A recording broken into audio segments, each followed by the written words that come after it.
Live from the IMF headquarters, this is Derailed Trains of Thought.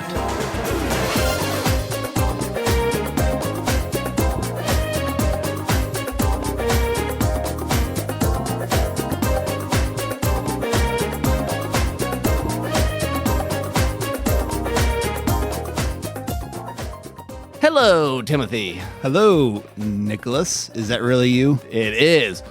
Oh, wow. You. It sounded like you, but you looked really weird. Like you had a beard for some reason. Oh, you gotta mess with this tech stuff here, Tim. It is pretty cool things. Okay, yeah. They have some sort of mask making machine over there, and wow, like this is high tech security screens, and I hope they don't find out that we're here. No, we need to stay undercover. We probably need to update our key cards somehow. I hope our podcast doesn't self-destruct after we finish it. Yeah, that would be bad because I need to edit the thing. Yes. So it'd be bad if my laptop blew up. I mean, I know it's old, but still. Yes, not what we want. Not what we're ready for right now. So how is May, Tim? Well, we are midway through May as we record this, and it's going okay so far. Actually, I don't know if I've mentioned this on the podcast. Probably not, actually, because I don't think it was official yet. But actually, before we get into that, I'll do some personal life in a minute. But I just want to welcome our listeners to Derailed Trains of Thought, a premier podcast on storytelling. For the creator and the consumer. We talk about stories here, and my name is Timothy Deal. My name is Nick Hayden. And as for my personal life, well, let's see, about a month ago now, I've been into this new job as a digital evidence specialist, which sounds very official, but it's for a local prosecutor's office over in Noble County, Indiana. Sounds quite interesting. It's very different from what I had been a legal assistant for the last 4 years, but now I'm kind of going back to some of my media roots. Basically help manage body cam footage, camera footage, which is becoming more and more of a thing, in dealing with police and criminals and trials and all that stuff. So yeah, helping organize that and sometimes edit out the things that aren't admissible in court. Mm-hmm. So yeah, it's kind of a new thing, a strange mix of, I was oddly qualified for it given I had some legal experience and some media experience. There might be something around here in this headquarters that you could use. Possibly, or but someone else could use. I'm afraid if I touch one of these keyboards, like my fingerprints aren't going to register on it or something. That's true. So you never know. But how about you, Nick? You've had a job change recently. Oh, yes. So I have stopped working for Canville Power Sports, and I'm just fully doing the teaching thing now. Almost done with the first year. Yeah, so no more bookkeeping. No more bookkeeping. Nope. Trying to see what else there is now. So, well, good luck with you're trying to get teaching certification, right? Yep, pretty close to this month. I've been kind of hammering out all the last details of all my coursework and getting pretty close to finishing it up. So that's good. Yeah, so pretty wild. Big life changes for both of us. Yes, but the podcast remains. The podcast remains. It is our anchor. It is inevitable. Along with our wives, I suppose. Oh, they did that too. Yeah. But love you, honey. So I guess with that wonderful transition, it is time for Story School.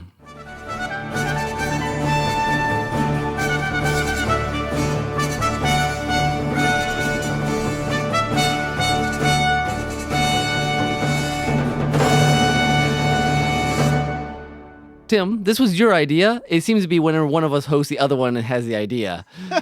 This happen a lot. So your idea is talk about, is genre a crutch? So a couple of things. Explain to me your question. Okay. Well, I don't remember exactly when or how this idea came up, but I guess because I was thinking sometime about how, well, first off, we should define genre, I guess. Genre stories are basically any type that kind of fit within a genre. And they usually have some sort of mold or elements that are common to everything inside that genre. Right. Spy movies or stories, but... Yeah. Movies, books. I mean, when we talk about genre, well, on the podcast, we talk a lot about speculative fiction. We have a lot of science fiction, fantasy stuff. Right. But honestly, a lot of genres fit in there. You mentioned spy, mysteries would fit into this. The whole old westerns, pirates. 80s action movies. Yes. Noir. Yeah. Even, you could say like romantic comedies. There's certainly beats that most of them hit. Hallmark movies. Yeah. There you go. So yeah, that's kind of what we mean by genre. And you'd be like, well, doesn't all stories fall within a genre? Well, yes and no. There's kind of this attitude, I guess, among some of the elites of the critics who like the dramas that kind of like throw aside the conventions of genre, or, really aren't concerned about that at all, but they're really more concerned about like people, like the focus of, the nuts and bolts of characters and motivation and real human drama kind of stuff. And the thing is, a lot of genre stories have to have these elements too to really connect with audiences. You need you need drama of some real personal stakes to make any story work, I think. Yeah. For example, an example I gave you is, I know when they were trying to think about doing a third Indiana Jones movie, Steven Spielberg was a little on the fence about whether he would do it. And then I think he decided he was interested in it, but primarily if they got to tell a story about Indiana Jones and his father.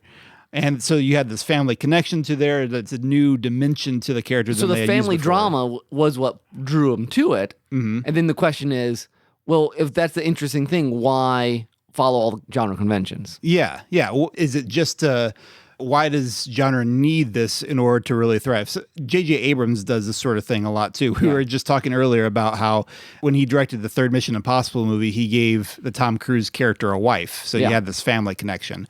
Or in this movie, they don't talk about it a whole lot anymore, Super 8. I like Super 8. Yeah. Which is a fun kids discovering aliens movie, but also has this undercurrent of dealing with the loss of a mom. So you have to have these deeper human elements to it. So it got to me wondering, well, is genre then a crutch? Is it a more pure art to just go for the human connection and not have to put weird dressing and just get people to watch it? Right. Things to get people excited because hey, there's explosions, or there's sappy romance, or there's cool special effects. I feel like that's kind of the way some of the elite would look at it. And there might be something to that because, if you look at a lot of movies that people consider like all-time greats, say Citizen Kane. Yeah, I was just going to say that one. It's basically just the drama of this guy. Yeah, it's a deep character study into who was Kane. I'm trying to think of what his first name was, but it's been too long. Citizen. I don't think it was Citizen. Call him City for short. City Kane. Yeah, but I'm going to ignore that. Anyways, so let's start with the presupposition. Let's argue the side that genre is a crutch. Okay. So drama, human connection, we say is important. And I think that's true. I don't think we can really argue that. No, it'd be really hard to have, even if it's not humans. You say you're brave low toaster. Yeah, anthropomorphic objects or animals or computers. The Pixar lamp. The story is about a father and a son. Yeah. It's not a story worth watching just because the lamps are jumping around, unless there's also this human connection between two lamps. Even if you are going with a very animal-centric story, like, say, Watership Down, where it was a little hard to identify with the rabbits at first because they were so rabbitish. Eventually, you can't have that story without some sort of connection. Some sort of human motivations behind it. Because it's hard to say the reason, but one of the reasons we read stories, experience stories, is because it resonates with what it means to be human, whether it's fear or loss or joy or struggle or relationships. And that's in some ways the heart of why we even care. We don't read stories about Data, unless you mean Data the robot from Star Trek. Right. Who is still, though he's a robot, he's still learning how to be human. Well, the whole thing with Spock is that he has emotions, and that's the tension. The tension. So what does genre add to that? Let's take the negatives. Look, it doesn't actually add that much. Sometimes I think genre can be, the points of you have to do this and this and this, like all mysteries need red herrings, or all action movies need as many explosions as you can manage, and Chuck Norris. Is that it can be a lazy way of writing. Basically, you fall into formulas, and your characters could be very thin because you're relying much more on the plot. And we've all seen movies like that should have been way better, but you didn't care. That you're just like, okay, yeah, things are exploding. There's an evil bad guy. The Earth's in peril, but meh. Yeah, well, I feel like we've said this before, but always struggle to think of examples, probably because those kinds of movies are so forgettable. You don't think about it. Yeah, you're just like, yeah, okay, whatever. And I think then, the real danger of genre is that you don't do the work because you think the dressing will do the work for you. And in some ways, it becomes the arts entertainment equivalent of junk food. Yeah. Like if there's not an actual human lesson to be learned, if it's just seeing characters jump through hoops, video games get this complaint fairly or unfairly at times because it's less about meaningful stories sometimes and more just shoot up all the bad guys or beat up the other character or what have you. And I suppose some of those stories, like junk food, might be slightly entertaining just for the pure adrenaline. Sure. It's just the escape. The escape. And again, that is another reason we watch stories, is escape. But I don't think stories would last very long, and none of the classic ones do, if there's not more to it. I mean, all your classic novels are basically just people talking to each other. I mean, largely. Yeah, that's true. And anytime you walk into a bookstore, it's always kind of daunting to realize how many books, particularly like a used bookstore, how many books have been written over the years that have been completely forgotten about. Maybe because they were meaningful at a time, but they didn't last for whatever reason. I mean, I guess that's a whole discussion about timelessness that is kind of tangential, but still, the classics are a classic because it usually because they touch into some deep human thing, ideas. Yeah, where there's a human doubt or a human emotion or a human struggle. And if your genre conventions are kind of overwhelming those things, then yeah, it's not going to be as helpful of a read or watch, and probably not as memorable long term. But Tim, here's a problem. There is so much genre out there. So why is that? Because I think you and I would both agree that genre is not necessarily a crutch. Yeah, not necessarily. So we've been taking kind of the devil's advocate or the elite's advocate approach here because, like, it's a worthwhile question. Another example I was thinking of recently, there's a TV show out there called This Is Us, which I know a lot of people like. My wife, and I've watched some of it. Like, it's an absurdly well-written show. And it seems, I didn't know that you had watched any of it. Yeah, my wife has watched most of it. Correct me if I'm wrong. It seems like it is mostly a character drama. Would you? Yes, it's just people. I mean, it veers into soap opera. Okay. But it is basically just a drama. Well, it occurred to me, like, I've heard of it, but I haven't had a whole lot of motivation to watch it for myself. And then it occurred to me while we've been going through Lost and the Weekly Hijack, Lost is essentially a character drama dressed with time travel shenanigans, mysterious island, conspiracies, all this kind of stuff. So it may not be a bad thing to have that thing that entices you into a character drama. Here's the thing with the character drama too, and the getting rid of genre. In some ways, can be a more true story in the sense that you're letting the characters do what they need versus trying to follow beats. And I think sometimes the beats of a story can force characters not to be as true or as human as they need to be. Okay. To tell a more, full picture of the world. You know, you might get more of a one-side picture of you. The genre can force that sometimes because, like, something has happened in Act 2. Sure. Sort of thing. Sure. That's a fair point. And, it just occurred to me that I wonder if the stage is actually a better place in some ways for character drama because that enticement that other genre things may have, and obviously even plays have fallen genres, mysteries, comedies, musicals, exactly. But other things like, say, who's the All My Sons guy? Drat and The Crucible and Death of a Salesman. Yeah. Who writes the most horrible, depressing tragedies. Yeah. Arthur Miller. Thank you. I mean, I guess tragedy, you could say that's the genre. But I mean, those also seem to me very much character studies. Yeah. And there's something deep about those. And here's the thing. A well-done character study, once you get someone watching it, most people enjoy, if it's done well and powerful. I mean, say, it's still kind of a historical, but like Lincoln by Spielberg, Oh, sure. It's just people talking mainly for 2 hours. There's not really action scenes. Lincoln doesn't kill vampires or anything. Not in that one. Well, here's a question though. Then, so is these sorts of character studies like a tragedy? Is that actually a genre in and of itself?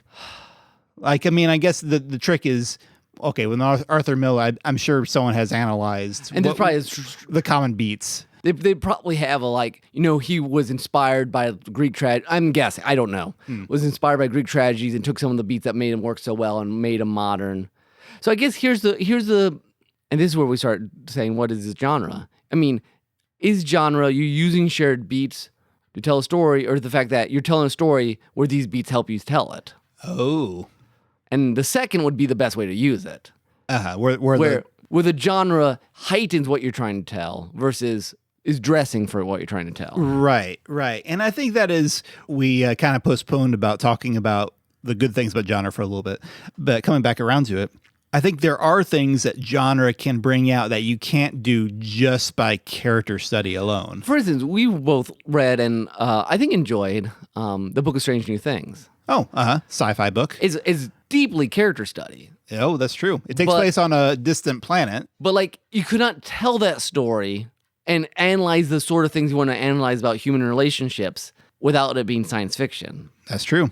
There's a lot of science fiction that's like that. Science fiction especially, I think, is like that. It's basically the human, it's like character study plus technology that makes things stand out or recede or lets you interact differently. Yeah, it lets you, science fiction is particularly good about delving into ideas of culture and technology and kind of showing a mirror to ourselves, like this is what we might become, or this is who we are. Like we had our discussion about aliens that talked about all the different ways aliens can be portrayed. And one of the ways is just as kind of a mirror image of humanity. Like here is a human characteristic done up to an nth degree and made a whole race about. Yep. Or if it's a science fiction about culture, I still remember, I think it's Gattaca. Oh, with the genetic engineering? Yes. Yeah, Gattaca's an interesting movie. I always think, it's been years since I saw that. I think I saw it in college, and I still always think of that movie whenever I'm reading or thinking about something that's about genetics and eugenics and that kind of stuff. So yeah, it's a great medium for exploration, and same with fantasy. Fantasy is interesting because fantasy tends to, not always, I mean, they've used fantasy in a million ways. My perception of it is, at least what I've read, it tends to be analyzes character, but it also is almost more about world and society in a different way. I mean, like Tolkien, for instance, just we talk about Tolkien all the time. Sure. It's like, it almost talks more about meta stuff more than material things. Yeah, more, there's a word I'm looking for, almost philosophical, although science fiction you can touch on philosophical too. Oh, yeah, certainly. But Stanislaw Lem. But in a fantasy can touch on it in a more lateral thinking kind of way, in a more poetic sense. Fantasy is really good at bringing out the wonder, and again, there's some sci-fi that can bring out wonder too, but it's different. It touches on like the obscure, not obscure is not the word I'm looking for. This is a little more than me, but almost the spiritual. Spiritual is a good way to put it. And the wonder. You got your creatures, your monsters, your again, science fiction. Again, they overlap in a lot of places. Sure. But there's a more, I would say there's sometimes a more primal sense in fantasy, or at least a more childlike sense. I mean, not that it's all fairy tales and in the Disney sense of fairy tales, but like, I'm having a hard time putting, like, science fiction tends to be the intellectual, the cerebral kind of exploration of these ideas, where fantasy is the more playful, I guess. I don't know. There's a word I can't quite. Yeah, soulful, I guess, is the closest I can come to it right now. And I suppose also both those genres and a lot of other genres also connect with, like, say, the adventure action. Sure. And again, and those are interesting, but they're not so much character studies. I mean, they can be, and you need that character stuff to. But those genres, I guess here's the thing with genre we're coming up with, just without meaning to. Genres done well in themselves heighten a communication of some particular aspect that we go to stories for. Because there's that sort of experiential fear, danger that we love in the adventure action. Which is not necessarily character. I mean, you need characters to do it. Yeah. But it gives you that jolt of adrenaline, of not just in the idea of, sometimes people criticize blockbusters. Martin Scorsese has criticized the rise of superhero movies as just being roller coaster cinema. They're just blockbuster. It's less of a cinematic experience and more of a just special effects extravaganza. But I think the people who really connect with superheroes or action movies in general, it's also this like primal experience of, you want to feel danger, but the stakes, but you also need to connect with the characters in order for those stakes to feel real. The people who connect with Marvel movies aren't just, ooh, that looks cool. but it's also like people cared very deeply about Tony Stark. Yes. Or Steve Rogers or Wanda. And they can give you a sense of hope in some ways, especially the sort of adventure movies where like, can we survive the evil sort of thing? And fans, and lots of genres go along that way. Like the mystery genre, like almost heightens that sense of discovery, of aha. You know, again, you need the characters to matter. Right. But that aha sense is almost separate in some ways and is attached to the genre. Yeah, because it's kind of a nice self-contained feeling since, you know, there's a lot in our present day life that's hard for us to understand the meaning. So you have this, the nice thing about a mystery is this closed box puzzle, basically. And the searching for answers, the searching for meaning is very potent to real life. And sometimes it's searching for justice. I mean, that you get, and I've heard like theologians sometimes their favorite genre is mystery because that's still where it's right and wrong exist. That's true. There's not a lot of like ambiguity. So, I mean, you can make it, but it shows up less in mysteries. Yeah, it'd be. I'm sure there's some. Well, I guess in Knives Out, you've got like a whole house full of people that just turns out are terrible people. Terrible people. But at the end, you have strong opinions about what should and should not happen to them. Yeah, that's true. And it might be different for each person exactly how much you want to punish certain people. Yeah, but yeah. Some people are more culpable, guilty of things than others in that case. But the idea of guilt, and so I guess I had never thought about it in these terms, the fact that genre really is a way of writers grabbing the drama of the character and heightening some almost super character aspect along with it. Yeah, that's an interesting way to put it. Because we tend to think of these things as being like, so you have to have the characters get it. It's almost like the characters are an ingredient so you can have the fun story that you actually want to tell. But I really like the idea of trying to fuse the two ingredients together. Yeah. I mean, it's not just that they're like these two separate things that create a whole. It's like, no, if you're telling a story really well, it is about the characters learning something, but using the aspects of the genre to push them along into that. Well, I mean, you mentioned Lost, that at its heart, with all the insanity, is basically a character. And it really is. I mean, the writers are very good about making the characters matter, and all the craziness that happens doesn't matter unless the characters react to it, learn something, challenge.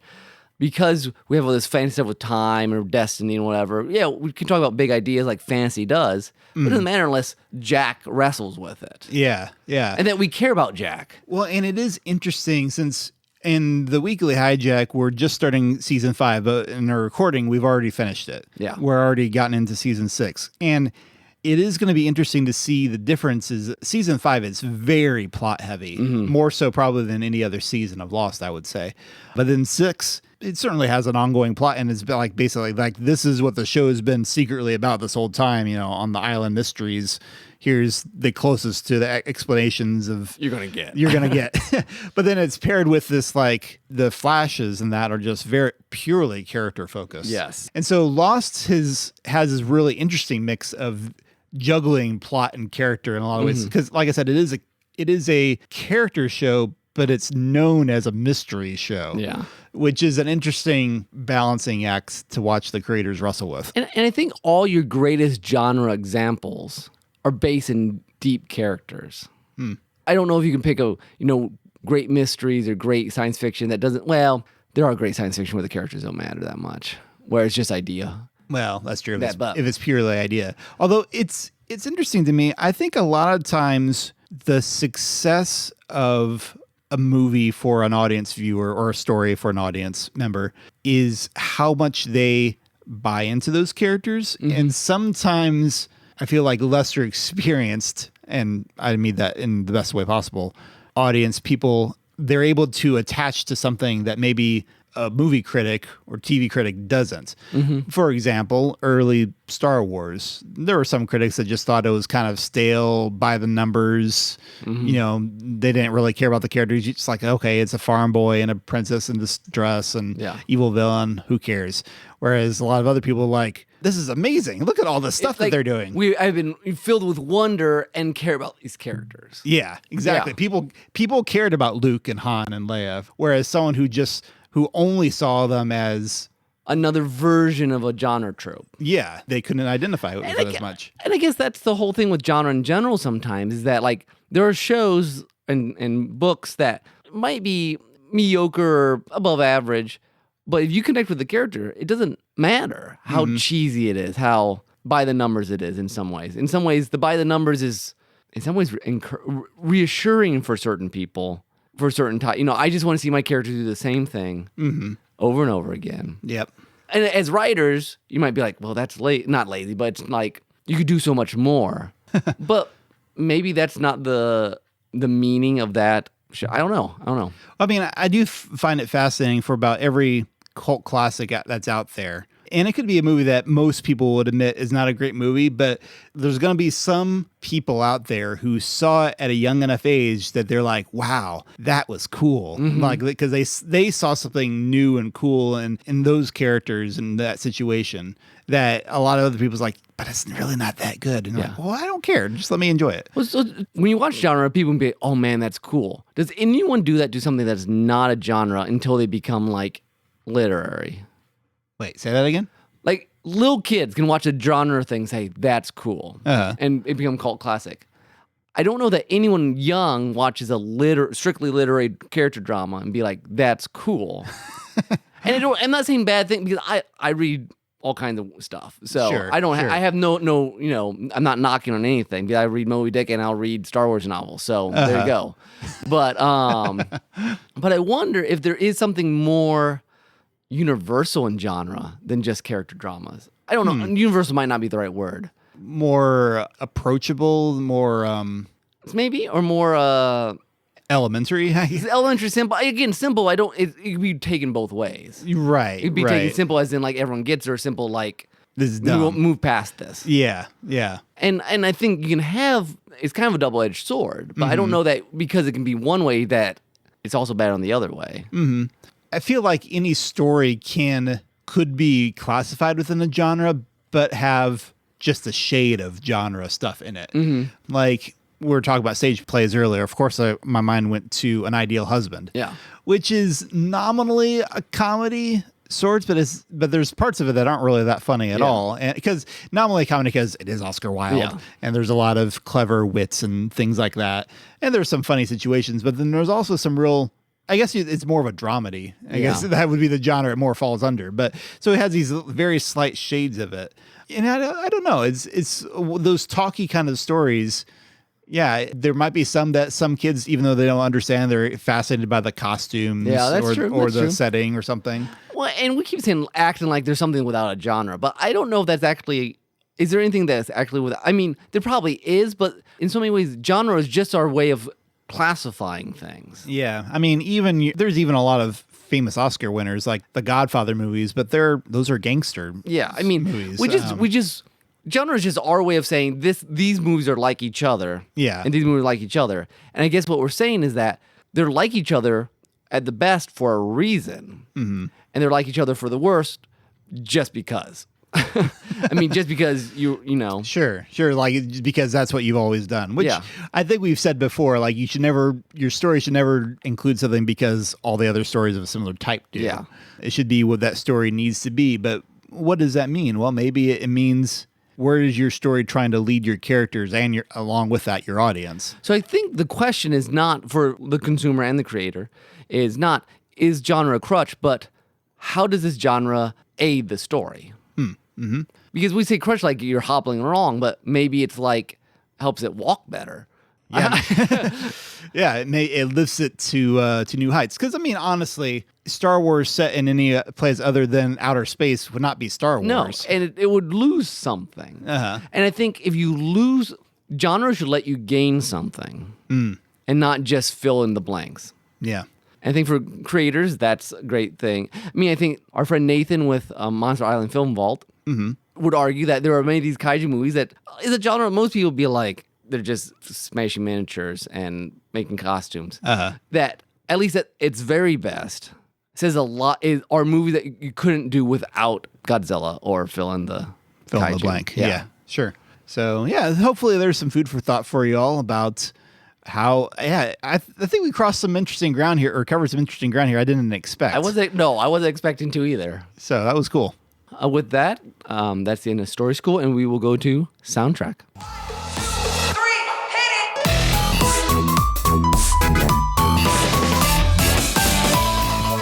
So today from Soundtrack, there's over a bazillion songs on Overclocked Remix. And by bazillion, I mean like 4,000 plus. I'm like, I need to find one that's like very good genre. And it's like that's a very broad term. Yeah, it's very broad term. And it's very good about mixing them. Like, that's what's great about it. And what I love about it, or just destroying genre altogether and be like, here's a Mazoot piece.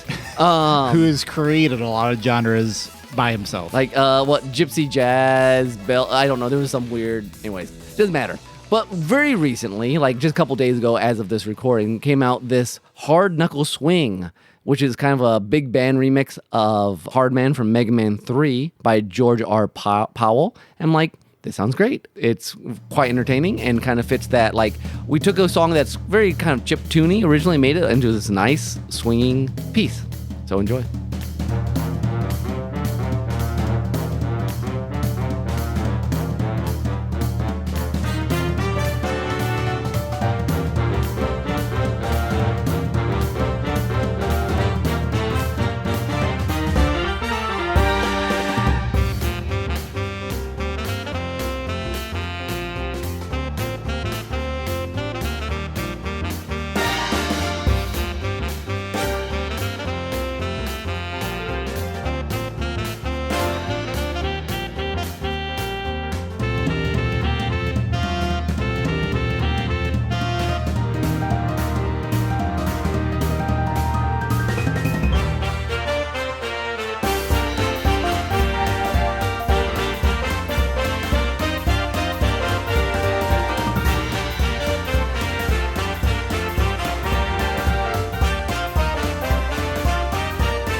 I want you to sit back and relax.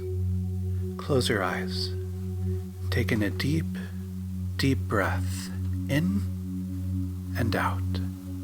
1 and 2. Take all that stress, all the problems in your life.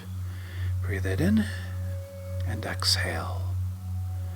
And go on a journey with me on my podcast, the Peaceful Disquiet Podcast.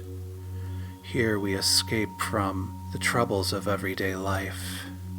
Instead, we find that happy place that we all are in deep need of. Of course, there's things on that journey as well, things we all have to deal with. But don't worry. As long as you don't think about the black tendrils that are slowly crawling up your back, they can't hurt you. They can't touch you. As long as you don't think about them, stop thinking about them. Stop. Don't let them, or they'll get you.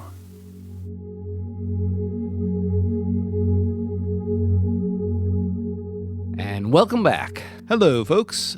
I enjoyed that song. That was a fun soundtrack, Nick. Yeah, thank you. Thank you very much. Good find. And we've had some really interesting sponsors lately. Yes, we have. I'm enjoying. We're rolling the money over here, actually, more than we were any other year. I got like 2 quarters of rub between us. 2 quarters? 2 quarters, yeah. Wow. Well, I spent the rest of it on my new car, but... Wait, what? What new car? Never mind. Okay, moving on to... We're going to have to talk about this after the podcast. Listener feedback, everyone. Listener feedback.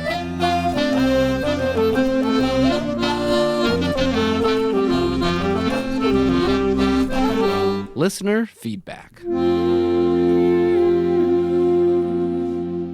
So we have a comment to a question you had asked, actually, directly to one of our listeners. Directly to a listener, yes. Do you remember what we talked about back in January? Something about... Oh, we talked about books, for one, because that's our annual book thing. Yes, but there was something... What was it about? Oh, yeah, it was about remembering things. Oh, that. No, I did not remember that. Okay. Very appropriate. But we were talking about, like, when you forget a story that you read. Which happens all the time. Which happens all the time. Yeah. And my question to a friend of mine, Miss Catherine Hobbs, I'm the only person who calls her. Catherine is her full name. Yeah. But I found out in high school it annoyed her, so I've called her Catherine ever since. Very nice. Yeah, it's kind of one of those friendships. But I had asked her, because she is a big book collector. Yeah, she reads like nonstop. She has a ton of them all throughout her house. So I asked her on the podcast, how do you sort all that? But she actually wrote us back a long letter regarding this because she was very interested in that. And she has a very detailed way of doing it. In that discussion, she was very interested in that discussion. So I'm not going to read the whole letter, but this part I thought was particularly interesting. She said, I believe in the educator Charlotte Mason's philosophies on education, one of which is, quote, we only know what we can tell, end quote. Interestingly, that philosophy goes on to say that what we tell, we retain. Recent research suggests that we retain what we tell, even if it doesn't align with truth.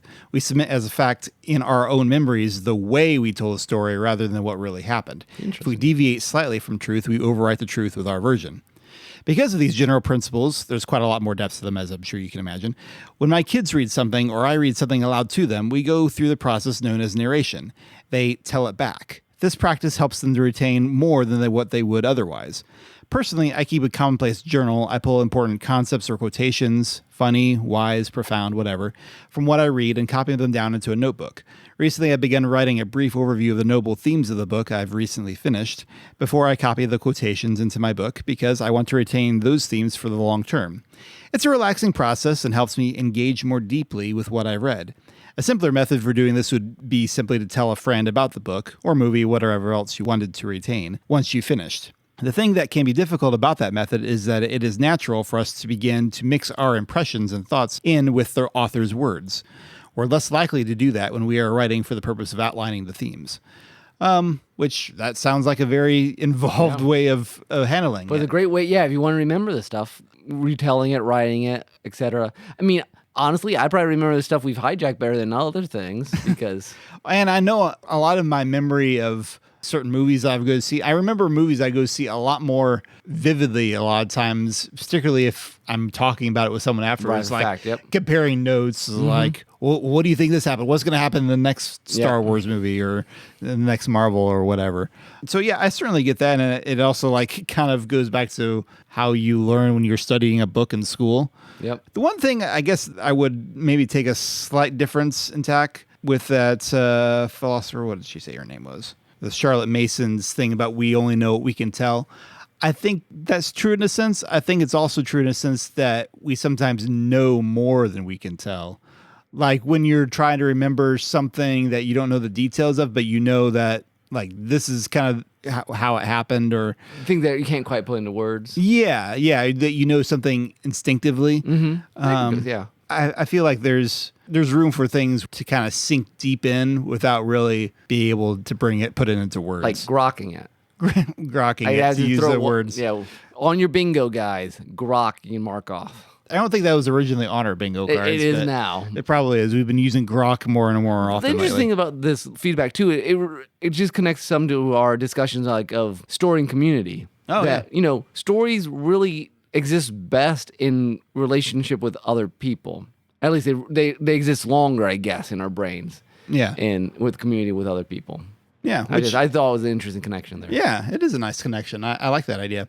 She goes on to talk a little bit more about addressing my original question about how she keeps track of it, everything. And she uses a variety of apps to do this. One is called CLZ, which is basically helps you catalog books. And I actually looked this one up because the librarian in me was super intrigued by the idea. I think it is a subscription-based thing. I mean, if you have a big enough collections, it seems like it'd be, especially the techie sort of person like your brother, would love this sort of thing. And I think there's like one for, you could use it for books, for if you have an extensive DVD or music collection. Basically, not only does it like keep a database basically of all your books, you can also keep track if you've loaned your books to someone or which room it is, where it is going to be at. So yeah, that's pretty neat. She also uses Goodreads to keep a list of books that she wants to read, and another app called Bookly to see how far you actually are in it. I'll go ahead and read this description because otherwise I won't do it justice. The Bookly app is intended to be used while you are reading. I hit start when I open a book, and then it tracks where I am, how many pages I read on average, length of time to finish a book, etc. It's really quite ridiculous, but I enjoy the data. To me, that's inspiring. It will show reading streaks, for example, and that's motivating to me to remember to sit down for a few minutes and read. To many people, I realize that sounds like an insane way to ruin the reading experience. So I can see both ways, both it being like encouraging and like, now it's no fun. Yeah, it's like the minutia of reading. So anyway, so thank you, Katie, aka Catherine, for that response. That was fun. And folks, I've heard this many a time that like there was something they really enjoyed listening to our conversation about something, and then they just forgot to send us. Didn't remember. No, to write out their thoughts. That you may have had thoughts just as lengthy, but we still want to hear it. Hopefully, you remember. Maybe you can always hit that pause button. Okay, well maybe not if you're driving. That's true. But Pull over, hit pause, write it, and then get going again. Yeah. You can leave us a comment on our website, or in this case, she actually messaged us through our Facebook webpage. So we'll give you that info. Remind you again at the end of this episode. One other shout out I'll give to my dear wife, Janelle. I was looking through our website and was reminded that she had left a comment way back in November. Goodness. Sorry, honey. It's been a while. I don't think we ever brought this up, but we talked about limitations. And she brought up that one disadvantage to having like no limits to what you can have on a computer screen is that then it becomes a little bit too easy. Like, once the first CGI dragon is created, we think it's so cool. And then you make more of them and you just fill the screen with CGI. Rain of fire. And I thought this was an interesting statement. As with other appetites, we think indulgence will heighten pleasure. It turns out that moderation heightens pleasure more effectively and sustainably. That's true. And then, horror movies, good ones like, Alien or whatever, found out don't show it. Yeah. It's too expensive. No. But it's also more suspenseful. It's actually better, yeah. It's actually better to not see the violence in a lot of ways. So yeah, she has a nice comment if you want to hunt down our November episode about limitations, episode 113. And you can read her comment along with that. So thank you. And remember that all those comments still available at derailedtrainsofthought.blogspot.com. All right. And that is our listener feedback. And now we'll go to...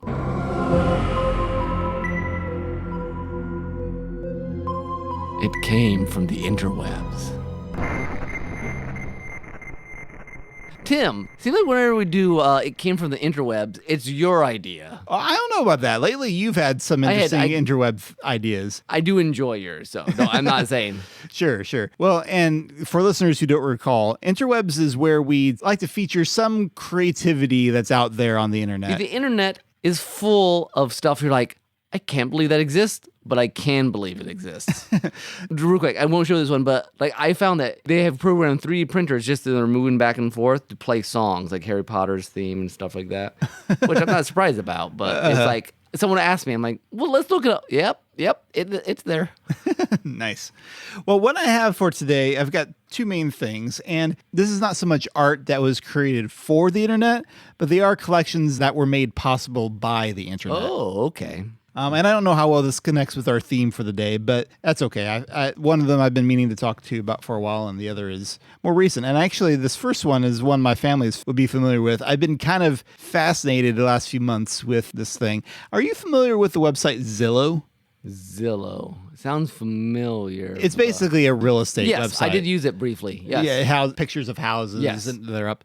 Well, there's this Instagram account called Zillow Gone Wild. Okay. Which basically collects really interesting listings on Zillow. Ooh. And you get to see some of the unusual things people do with their houses. Okay, so we got Zillow Gone Wild. I used Zillow very briefly looking around when I was buying my house, and then we just walked by it one day and I'm like, oh, there we go. And we didn't even use Zillow. But the interesting thing with Zillow Gone Wild, like again, Instagram, lots of pictures. Okay. So just go ahead and click so through. this is from the UK apparently. This first nice one. Oh, it is very purple. So we got purple carpet, purple curtains. There's a lighter purple on the walls. Yeah, this living room is stylish, but purple. Yeah, just scroll through. Oh, and purple pillows on the black chair. No, the black chairs are stylish. The purple. My sister, when she was in high school, would have loved this house. She might actually still love this house. Which you couldn't tell from the outside. The outside was just a regular white, but inside everything. It is just versions of purple. Just like the closet doors, the bed covers, like even it's just. There's even purple tile in the kitchen. There's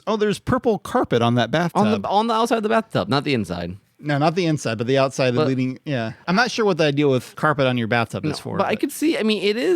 There is a certain amount of continuity to the inside of the building. Indeed. So that's purple. If you like the color purple, you're set. Yes. So this one, I'm just showing you one picture from this house. Everything else in the house is fairly normal, but this picture is kind of Okay. So there's a sink and a stove, and then a toilet and a shower, all in a row. It's the kitchen bathroom. Kitchen bath. I like this comment here. How many codes does this break? The comments on this Instagram account are wonderful. I mean, like if this was like a mobile home or like a RV. Yeah, but if you scroll through the other picture, okay, so it's a normal home. Otherwise, it's just one of those like you get to that picture like. Wait a minute. What am I looking at? It has a swimming pool. I mean, and like a perfectly giant bed. Okay, yeah. What is? And it looks to me like this is like the one in this house that looks like maybe this room was unfurnished or Yeah, I feel like it's like the basement with the pool, but still just a little. It's weird. Much. It's a weird picture. Yes, so yeah, that's super strange. All right, so let's see what we have. Nice kind of ranch style house. So yeah, normal one. Yeah, just go ahead and I'll let you scroll through these. Sometimes it's the exploration is fun, seeing where's the shoe gonna drop. Okay, empty room with a fireplace that looks good. Kind of bare, but which is they're selling the house. That's not too unusual. Yeah. You've got wood floor. Wooden floor is kind of sudden. Yeah. Yeah. Keep going. Okay. There's in the kitchen now. And wait. So this guy apparently has some sort of ice cream bar in his kitchen. There's like literally like those steel things you find at a restaurant or like a buffet for like ice cream. Wow. Like all the toppings, the little things you dip out to dip chocolate sauce on your ice cream. Frogurt sort of thing. But like legitimate, like those look like the sort of things you'd have to make like a phosphate. Yeah, in your kitchen. Wow, it's a fairly normal looking house otherwise. Keep going. Nice. On the other side too, or is that from the other angle? I think it's from the. But still, it's hard to tell how. It's big still it giant is. though. It's still ridiculous. I mean, this is literally like coffee shops have this, or like ice cream. Like this is legitimately. I need to show my wife that she would like to have that in our house, and. The pool garage. There's an outdoor. I don't even know what to do with this one. There's an outdoor pool that has a bend in it that goes into a garage. Literally into the garage. I guess the idea is to make it heated for the. Like you can close it in the winter. I guess so. It's having an indoor-outdoor garage. It's literally a garage that they just convert into a pool entryway. It's like we don't need a driveway. We'd rather have a pool right there. Wow. Of the three of them, I'm buying this one. Between the ice cream bar and the pool garage, right? Yes, and not the kitchen toilet. All right, let's go to the next one here. What is this? Oh, I forgot to show you. I forgot to scroll back to the beginning. So most of this house is fairly normal, although this person apparently has a ridiculous number of pillows on on every piece of furniture. Pillows, lots of seating for watching and like pillows. And then what is this? Then there's one room that seems to have shoes on all three, or at least like three shoe sides boxes. of it. It's like the storage room for like a shoe store. Yeah, I guess there's probably some reason why someone had this. I'm just not sure why you include this with your home listing. Yeah, there was literally like 100 boxes. I'm assuming there's shoes in them. I would think so. Otherwise, why? It's not. I mean, they're the color code. I mean, it's literally like you bought like surplus off of Amazon or something. And to be transparent, this site will sometimes include like mansions. And so you basically get to see how the upper crust, what kind of crazy decorations they have. But this is not in a case of where like some millionaire has a closet full of shoes. This is a relatively modest size house. It just has all the cardboard shoe boxes. So my question is, are there more shoes or more pillows in this house? It's a toss up. It is a toss up. There's an absurd amount of pillows. All right, let's go to the next one here. Okay, let's scroll through this. This one I think is one that starts off fairly normal. Looks normal. 2-story, 2.5. Some nice like oldish house, yeah. Mm-hmm. Nice wood ceiling. Yeah, that's looking pretty good. I mean, the lower table is kind of weird, but not bad. Table right next to the bar. Okay, yeah. Pink countertop in the bathroom. Oldish sort of thing. Okay, the lights on the stairs or not? I think they're on the stairs. It's hard to tell from that picture, but keep going. And then we get into the bed. We get into the bedroom, and there are mirrors all over the place. Like literally, it's like one of those triangle rooms where the roof meets. But there's literally mirrors on every side, except for the windows, the skylights, the four skylights. But that surrounding this bed. I guess if you really wanted to get a good look at what you were doing on the bed. Yeah. Okay. Okay. Just keep scrolling, and there's a heart in the floor, and then the bathroom, I assume, is a master bathroom because it looks like it's on the same floor. Yeah, but it has carpet on the ceiling. Yeah. Why not? I guess that's the weirdest thing I've seen today. It's a kind of a mauve carpet, or I don't know what you call it, maroon, whatever that color is. I guess so. But it's just, why is it on the ceiling and the walls and the floor right next to the bathtub? It's someone was very particular. Yeah. Yeah. So it's just interesting the choices people make. Yeah. Now the house to begin with is like a off-angle pentagon. And look at the location of this particular this is in Fort Wayne. Yeah, but this is a Fort Wayne house, apparently. So let's scroll through and see what we got. Okay, we got the purple carpet again. The purple carpet. Not everything is purple, just the carpet in this case. And very modern sort of... modern in a 1960s well, kind of way, not architecture. Modern, but like avant-garde-ish. Yeah, kind of avant-garde. It's got a cool wooden spiral staircase. Yeah, that's cool. I like the spiral staircase. There's the purple carpet. Yeah, purple carpet all throughout this place, it would seem. Then except that the kitchen's got kind of a teal. I can't tell if that's carpet or if that's tile. I think it's carpet, which is weird to have carpet in the kitchen, but...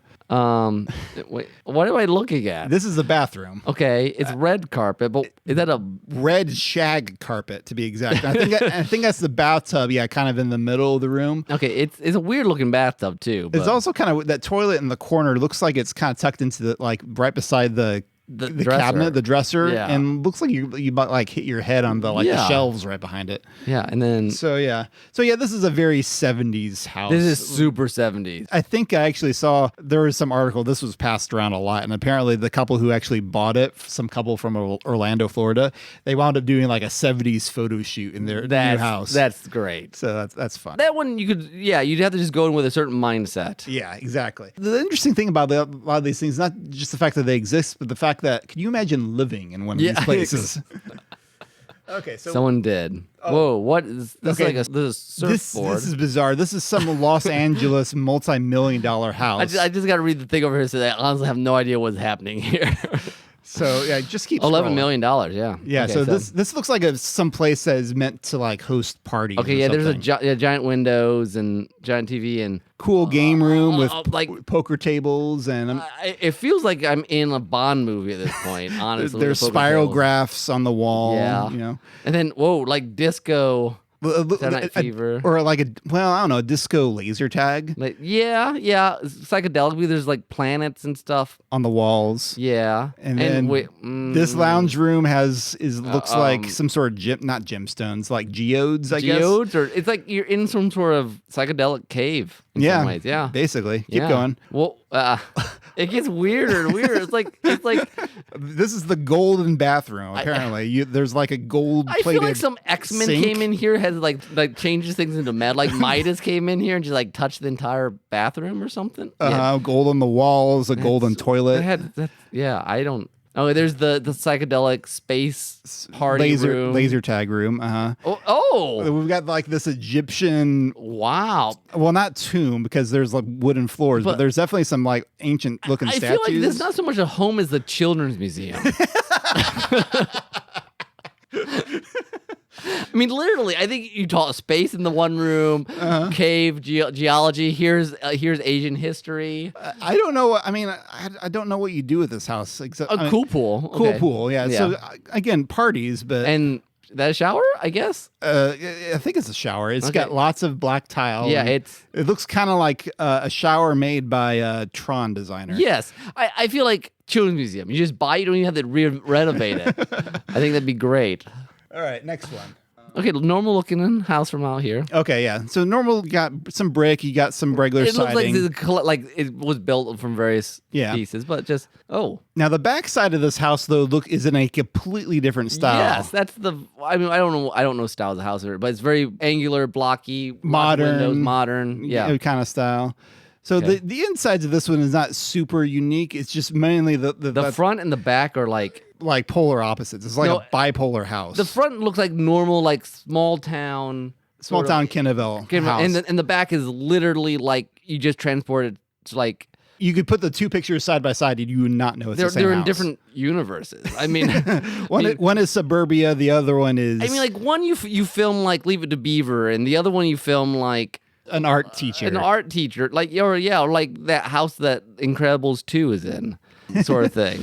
Yeah, that's weird. Okay, so this one is just it's a little strange. Yeah, it's kind of Western-ish. Giant semicircle window. Keep going. Yep. There we go. Lots of wood. very. You feel like it's kind of very Western. Was this a restaurant?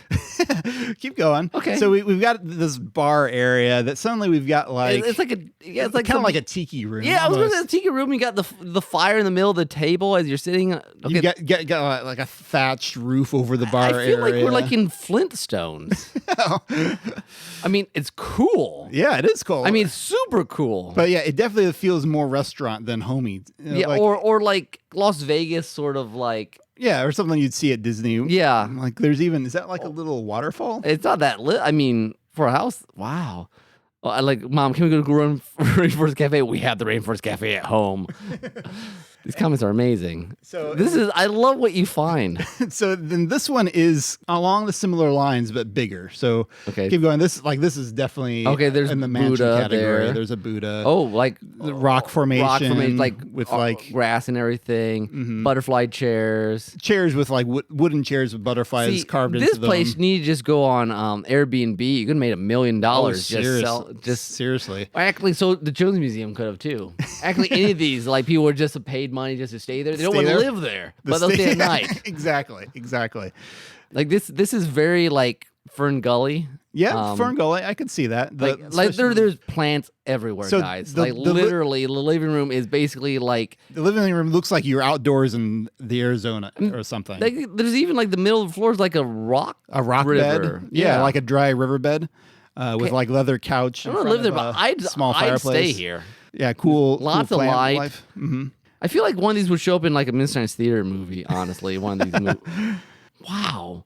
Vines growing up, and then on the outside they just look like windows, but on this side you can see they look like pillars. They do in between the. Yeah, I'm kind of actually impressed with this one. Yeah, that's kind of cool. I don't know how comfy it would be to live in, but yeah, it definitely has that Airbnb quality that you yes. mentioned. Okay, let's scroll through here. Sort of house. This looks like some sort of ski movie sort of thing here. Lake Tahoe. There's snow on the outside. There are mannequins. Like yes, the 5. Why would you picture? Wait, what? There's a bunch of mannequins, female mannequins, of dressed in party gowns, which reminds me of that 90% Invisible, where like that guy carried that mannequin around with him all the time. Oh yeah, that had a following. Oh, there's more of them. Yeah, previously you saw a lounge room that looks like the kitchen. So wait, do these come with the house, or this just do? I'm not sure. Oh, that one's scary. Okay.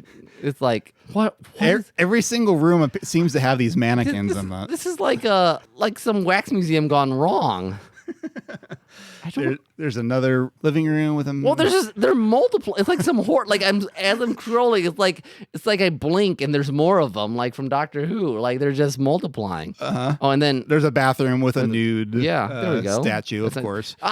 Like even what in the world? And there's the Virgin Mary right in the middle of all these mannequins and baby dolls in the corner, and someone had some troubles. Yeah, okay. This is not a sort of place you should be buying from. I don't think. Wow. There's some weird things that to happen in this house. That one's weird.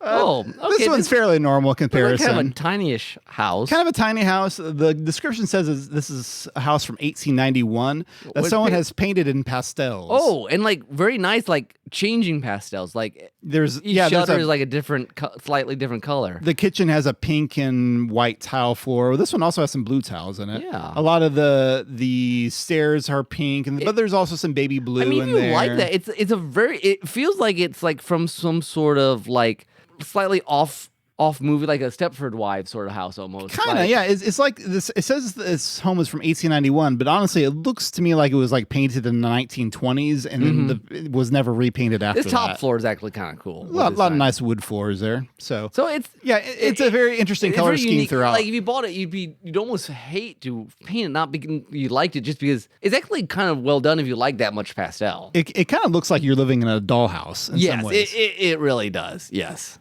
All right, so let's see what we have next here. This looks like a bank. On the outside, yeah. I can't tell if this is a full-size home or an apartment. Whoa. But the inside is like... Oh, yeah, this is like... how. I want to say it's like some sort of... Is this 1920s style? I don't know. I think some people said it kind of looked like that, although other people said it looks like 1980s. But lots of pink and teal here. Pink and teal and like weird, like hotel carpeting. Yes, like some interesting like designs. Yeah. Like not the sort of carpet designs are not the sort of thing you usually have in your house. It's usually like hotel hallways. But that's kind of what it feels like, and it's someone said like 1986 movie theater. Yeah, because it doesn't. It feels like whoa. Yeah, and like.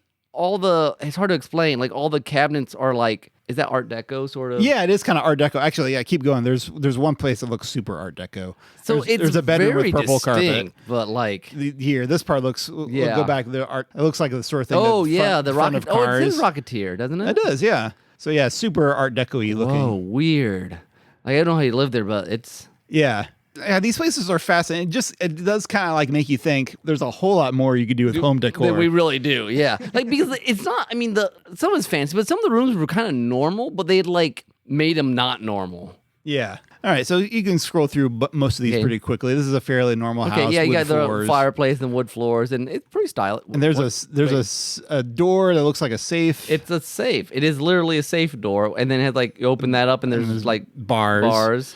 And there's a little room inside. I'm not sure if this is actually a vault or if this house used to be a jail. It's a little unclear, to be honest. That's a little frightening, honestly. This house also kind of reminded me of your parents' house in this way that it's built kind of into the hill. Yeah, so you could like just walk on top of the roof. Is this supposed to be a bunker or is it? I don't know. The fact that it has as a seal and bars, I don't know. That's weird. Yeah, it's like you just start and it's normal. Like, wait, what? Yeah, it's the scrolling through it sometimes is the fun part. Yeah, okay, scroll through this one. A little tiny little house, nicely decorated kitchen. There's seems fairly. It looks like it was modeled fairly recently. Very teal. Yeah, very teal. Living room, but not if you like it. Still have the wood floors, which are very in vogue nowadays. Full-size fridge in the bedroom. Like completely like I hadn't even noticed that. That's really funny. It's like midnight snack. Yes, I'll grab an entire pizza. I could just reach out of my bed and grab it. I'm not sure that's a great way to set your fridge. Okay, bunk beds. What? And here we have the most futuristic looking shower I've ever seen. It's like a time machine. I mean, like there's the toilet, and in the middle is like literally it came from the year 3000, just popped in here. Like this thing looks bigger than the escape pod for Star Wars. Oh man, that is what in the world? It's got like lots of buttons. It's got lots of different shower heads inside it. It looks like there's a TV screen built into the side of it. That is I can't. I feel like that's where you go if like you need to replace your skin. Like your batteries are running low, you're a humanoid robot, and you just need to completely remake your face. That's where you go. Wow. So yeah, that's that That's place. something else. Scroll through these. Okay, I know what this is. Right. So relatively normal very white clean, house, very clean, stylish, modern wood floors. Black, yeah. Kind of all the stuff. So there's an inflatable unicorn that's standing at the sink. At the sink here in this picture. Keep going. It just keeps. What is What? Why? So okay, now we're back to a normal back to- kitchen. Now we have the unicorn in the shower. The unicorn's in the shower. That's amazing. I don't know why. Someone's like, they will notice my house listing. Because we got this then inflatable just unicorn. So he's looking out serenely out in the back porch. This is definitely this is a trend on Zillow. Some of them will have like a cute dog, a cute puppy in each picture. There's another one where there's an inflatable. So do you think T-Rex. something like this is done just because they think it's fun? And In it'll get this noticed? case, I'm sure it is. In this case, it's not like some of these other ones where it's like just unintentionally fascinating. Yeah, but this one, I think that is a purposeful sales tactic. that is amazing. Okay, now I love this series of pictures. So, okay, so we have here a simple, like, one-story house in front of a green lawn. Next one, looks like there's a lake behind it. So you got a nice lakeside Nice view. side view. Next view, it's like, We're going up a little more. that backyard. The backyard is kind of smaller than you thought. It's actually pretty close to the water, but then It's like a sinkhole happened outside. yeah, there's on the back side of this house is like a cliff that's actually leading into the water. I'm not sure if this is by a lake or by it's like in literally- Wisconsin, so it might be Lake Michigan. Like literally, the corner of the porch is a sheer drop. And it's like built on an angle, so like just the one angle of the house is touching this sheer But drop. like they didn't bother to put a fence or anything. It's just and then they pulled way out for like the Tony Stark picture of it, but it's not quite as cool. And like, there's no other houses anywhere near this thing. There's this one giant yard, So kind of it must to the have that front giant and the yard left. then. Yeah, I would guess so. So if you don't mind it could be kind of cool, I guess. But like, yeah, that porch right there is only view of lake. Yeah, and then like you would inside. not want your grandkids running around the backyard No. here. They're gonna fall into the sea. But if you like that sort of thing, yeah. The sequence of pictures It's there is, like is just kinda, wonderful. like pulled out. It's like a movie script. Slowly pan up as we see cliff. Well, like the windows are just all over this thing. Okay, well, the description says, "I think we found where Vision is hiding." This is WandaVision had just finished. That Okay, before, so yeah, there's a lot. Okay, there's a white room. the white room. There's white furniture. There's a White white everything. desk. There's a white White. Well, yeah, it's very space age. It's this is like very like bare, it's like prison toilet in white. pure metal. And like, is that a door to the shower? It looks like it's just a door to like out this airlock. It's hard to tell. This And wow, sterile so stainless much steel. white. stainless steel kitchen You know, cabinets, some independent film refrigerator. some independent filmmakers like, we must buy this house and film an entire series here. Like those spiral staircases, that's a wonky, like It's a very wide spiral, very wide. and pure all of metal, of course. And now they took the art picture, like, we must take this picture of this. Everything in this What house in so the far world? is Wait. white and metal. Wait, they're like that's a weird I think one of comment. them is a bidet. Okay, but and then there's workout, and there's red. There are 5 red pillows. I feel like I have finally hit like the most relaxing area, which apparently is the gym. Yeah, there's a nice couch and right next to the workout. So you room. work out, it's like, I'm done. Or you can watch someone else work out. Like, haha, you have to exercise. Wow, that is, yeah, you gotta be like, Hardcore minimalist to enjoy that man, house. that's like, I don't mind some minimalism, but that's like, I want to live in like a dystopian novel. So this is a fairly normal house Yeah, and for most then of it, but there's that thing that comes down from the ceiling sometimes. yeah, there's a ladder that looks up, But, like, it's it's- up to the attic. like it's literally like in the middle of the sitting room, like the living room. right. Like it's So let's see what's up there. And suddenly we are having our fortunes read. It looks like a Middle Eastern room with like tapestries, curtains purple and- curtains all over the place. A zebra cuts carpet. Weird. Or not zebra cut, but zebra's pattern, I guess. So this is And one way to do an attic. like a furry beanbag, and wow. Yeah, so that's pretty special. Neat little like Chinese lanterns, whatever Yeah. they're called. So this is a weird house. You go ahead and click. You'll see it in the very next picture. Okay, so there are lots of sports paraphernalia. Well, sort of. particularly the Oakland Raiders, who have a silver and black as their Okay. theme. Yeah, lots of silver and black. This whole house is silver and black. You got Someone- black carpets and a coffin. and a coffin. Yeah. Yeah. With a silvery cross on it, just sitting there. In the I'm hoping living that's room. I don't know if I hope it's decoration or I hope it's. I guess I don't want someone to be like have an actual coffin have in an their house. actual coffin. Then more of the Raiders memorabilia. And then it gets very kind of like upstairs bedroom, the Addams railing, Family kind of. the railings have kind of a spider webby thing, Like on old school, like Gothic chandelier, weird black cross. Yeah, that's getting kind of. Wait, what? Where are we? This is the basement, I think. Oh, okay. So, it looks like there's a monorail running through it. No, I think that's just the crossbeam. Oh, and the back says cemetery and crypt, and Yeah, there's a cemetery and crypt in the backyard. So it's someone in the shed garage has some painted with like skull. Someone has two very distinct fascinations. Yes, the Raiders football team and Addams Family, like goth stuff, outdoor bar area. Some people are too into what they're into. It is fascinating. Zillow Gone Wild. You could get lost in this Instagram account just looking at the really interesting houses. And there's all kinds of other things. Like there's this one that's like super decorated for like University of Michigan people. I told Eric Murray that was his my brother-in-law. Man, I might have to go hunt this down. Some people are just a little too into things. That's kind of nuts. Wow. I'm not sure which of those was my favorite, but I might wind up cutting some of those out for now because I do want to go ahead, since I've been sitting on this other thing for a while, I want to go ahead and cover it. I was trying to decide how to introduce this one to you, but I'll go the way to do it. It's kind of the 99PI way of like, here's an interesting situation. Now let's kind of explore the story behind it. So I'm going to show you a little bit about this one video store. I'm going to play some of the video here for you. The store that only stocks Jerry Maguire VHS tapes. Okay, here we go. So let's watch a little bit of this. So we are here in Echo Park, Los Angeles, California, here at the I Am 8-Bit Gallery for the opening of the Jerry Maguire video store. This is a dream come true. We've waited about 8 years for this to happen. We never thought it would come to life, but here we are. It's kind of hard to believe, to be honest with you. But it's here. So we have a store here that's just stock full of Jerry Maguire VHS. What? Perfect.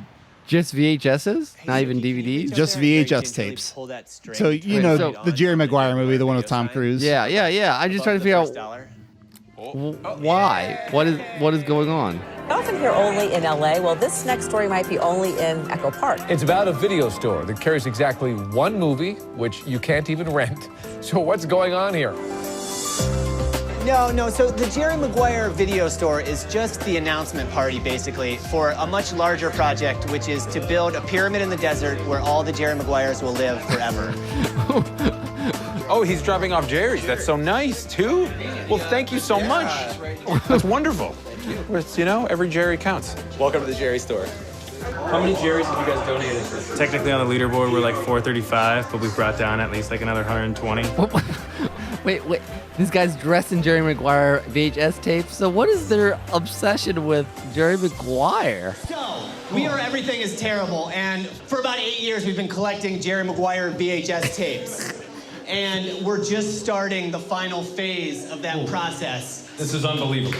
14,000 Jerry Maguires. Most of these are from you guys, from fans, so thank you so much.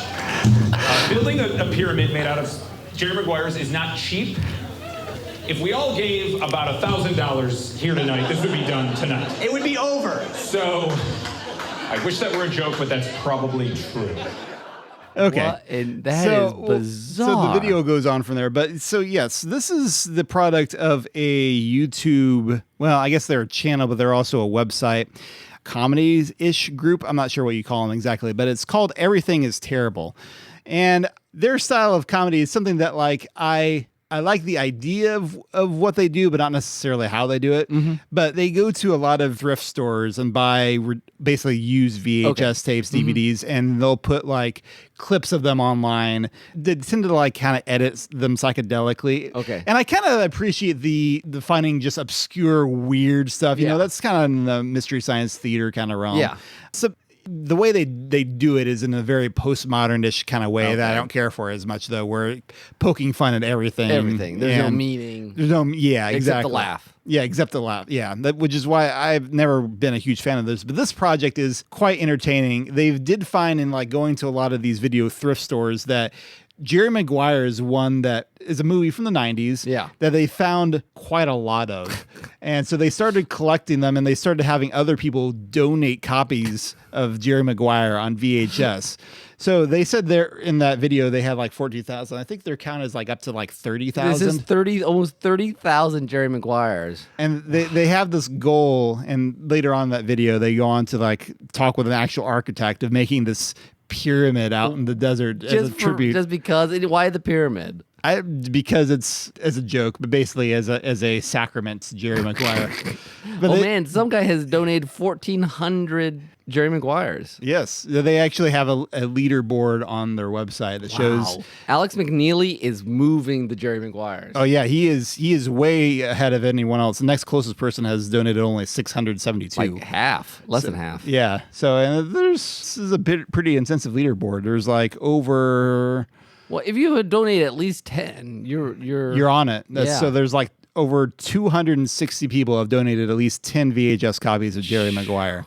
And I'm not going to continue scrolling through this because at some point some of these pictures start getting kind of racy, but of fans with their donations. But that's a lot of Jerry Maguires. So it is an interesting commentary, I feel like, of consumerism, of how many copies of a VHS. I mean, Jerry Maguire was a fairly popular movie in its day, but copies. Do that many people need to own a copy of Jerry Maguire on VHS? Wow. And those are just random. I mean, those are not. I'm not sure people have not even heard of Jerry. I mean, heard this. Everything is terrible. So you got 30,000 just from people who have donated them and found them at thrift stores. Well, and I things guess like that. say there's 300 million people in America. Yeah. So you're talking 0.01% or something of them bought Jerry Maguire. Apparently, yeah. It's funny, especially VHS is such an interesting medium to me in some ways because there's a certain amount of nostalgia for it, but at the same time, no one seriously considers it a format that's worth rewatching anymore. Yeah. Like there's so many better formats out there. I mean, people would rather watch the original film, honestly, for a movie they really like than watch the VHS. VHS did its work when at its time, and now they're like, oh, we got better stuff. Yeah, it's not like vinyl that has a resurgence because there's a certain quality to it or anything like that. It's a dead format in a lot of ways, but there's still a lot of it out there. Well, because it exploded. I mean, everything, and it was before streaming, so you had to own a copy to watch it. Yeah. Yeah. So anyway, that's something I've been sending. So yeah, that video is from like 2017. So yeah, Have they built the pyramid yet? They have not built the pyramid yet, but I did look and see they're still promoting it. They haven't given up on the dream. The dream of Jerry Maguire. Of the Jerry Maguire pyramid. Oh, you had me at hello. Is that from that movie? I don't know. I'm trying to remember. I think it might be. I think that was my hope. I've never actually seen it. Oh, really? Yeah. It's a very quotable movie. There's that. There's "Show me the money." Yeah. Okay. Show me the money. That's the other big quote. Yeah. That's the other big quote from that one, I think. But it's been a while since I've seen it. But it's an interesting beast. The internet shows you that it is a very fascinating world. It is. Those are completely worth the intrawebs this time. You have to make sure that, it's Zillow Gone Wild for the listener, and everythingisterrible.com. It looks like on the front page is the pyramid, or is that not the front page? It's hard. Yeah, I guess it is the front page. There's another big picture of their Jerry Maguire collection, like stacks and stacks and a whole floor full of them. So if you are interested, those are your links, and we'll probably put them in the show notes as well. Absolutely. Awesome. Fabulous. And if you would like to give us some listener feedback, remember you can do that at derailedtrainsofthought.blogspot.com. You can follow us on Twitter and Facebook. You can email us at derailedtrains@gmail.com. So next time you can have your comment read on listener feedback. And again, if you have a topic you'd love us to tackle that we have not, we'll always take suggestions. It might be throw at the bottom of our list, but but we'd love to hear it. And yes. Maybe it'll be sooner than that. It probably would. If someone suggested it, we'd tackle it pretty quick, actually. Most likely, unless it was, most likely. Or like something like, I don't know anything about French romantic poetry. Pretty much. All right, for my soundtrack today, if it's okay if I jump into that. Go for it. I'm just throwing on a new face. I decided my genre was going to be pirate metal. Pirate metal is a good genre. Because, pirate music has a distinctive flair to it. No matter whether you're doing it in a cinematics style, like a traditional folk, or if you throw it into a metal. There's something about the syncopation, I think, that just feels piratey. And this is a good example of that. It's called A Shark Hunter's Tale. It's a remix from the game Sea of Thieves, which is an Xbox Microsoft game, which is not a console we tackle very often. No. Actually, I should say it's Xbox One, which is the third Xbox console. Because of course, Xbox have a really dumb naming convention. But anyway, this remix is by Dusk, and it is good rockin' with a little bit of folk sprinkled in. So I hope you enjoy it. And with that, we will steal a few things and get out of here. Our mission, if we choose to accept it, is To escape. To escape. That sounds. Let's do it. All right. You got your grappling hook ready? Yes, I have my grappling gun. I have my face, and I have my my Spider-Man gloves. Awesome. Yep. We should be good to go. All right, let's get out here. Until next time, everyone. This has been Nick. And this is Tim. Bye bye. Bye-bye.